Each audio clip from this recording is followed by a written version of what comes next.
Just imagine this. A country is preparing to build 12,000-mile undersea cable. The project is connected to China. Then a senior American diplomat walks in for a meeting that lasts only 6 minutes. And during those 6 minutes, he gives them a warning. Move forward with the project and the officials involved could lose their ability to travel to the United States. Even their families could be affected. And then the project is stopped. This is not a scene from a spy movie. This is politics in Latin America in 2026. And the weapon here is not a missile. The weapon is an American visa. Under the Trump administration, an American visa is no longer just permission to travel. It can also become a very personal form of pressure. Pressure that can reach a minister, a judge, a politician, or a business leader. And it can affect their family, their reputation, and even their future. In Chile, the United States argued that the China Link cable project could create a cybersecurity risk. The American ambassador said visa restrictions were not meant to punish people. He said the goal was to change behavior. And that sentence tells us a lot, because if the goal is to change the decision of another country, then this is no longer just about immigration. It becomes a tool of foreign policy, and it becomes an extremely personal one. Brazil gives us an even clearer example. Supreme Court Justice Alexander de Moraes has already faced American sanctions. He was involved in the case against former President Jair Bolsonaro. Bolsonaro was accused in a case involving a plot to overturn the political order. Those American sanctions were later removed, but now the Trump administration is again considering new sanctions against Moraes. And this month, another diplomatic dispute to the cancellation of a Brazilian official's American visa. So the bigger question is not simply who Washington is angry with.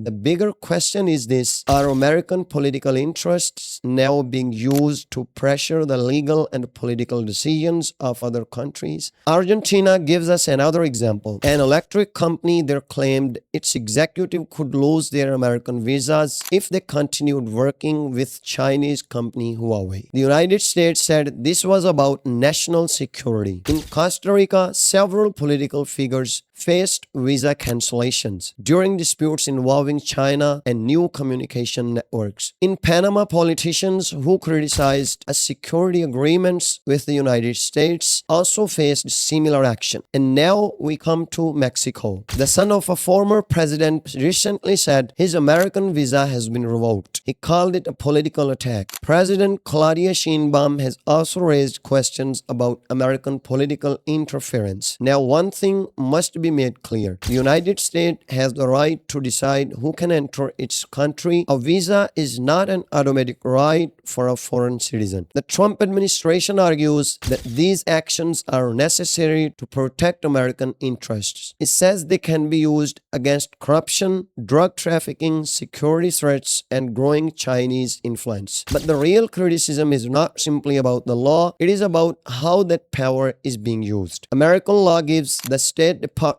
and consular officials broad power to cancel visas, and most visa records are kept confidential. That means this kind of pressure can happen very quietly. No military action, no international crisis. Sometimes you only need to threaten one person's access to America. You can affect their travel, their family, their business relationship, and their political reputation. And sometimes that may be enough to change a decision. And this is the most important part of the strategy. Washington is not only putting pressure to governments, it is raising the personal cost of the people inside those governments. Work with China, challenge an American policy, or stand in the way of an important American interest, and the price may not be paid by your country, the price may be paid by you. But that creates a very dangerous question. Today, this power may be used in the name of China, corruption, or national security, but what happens tomorrow if the same method is used to influence a judge's decisions? What happens if it's used to influence a politician's vote or to force a government to change its foreign policy? Then where do we draw the line? Because this story is not really about visas, this is a story about power. And in the 21st century, powerful countries do not always need to send tanks to apply pressure. Sometimes all it takes is one message: your American visa has been revoked.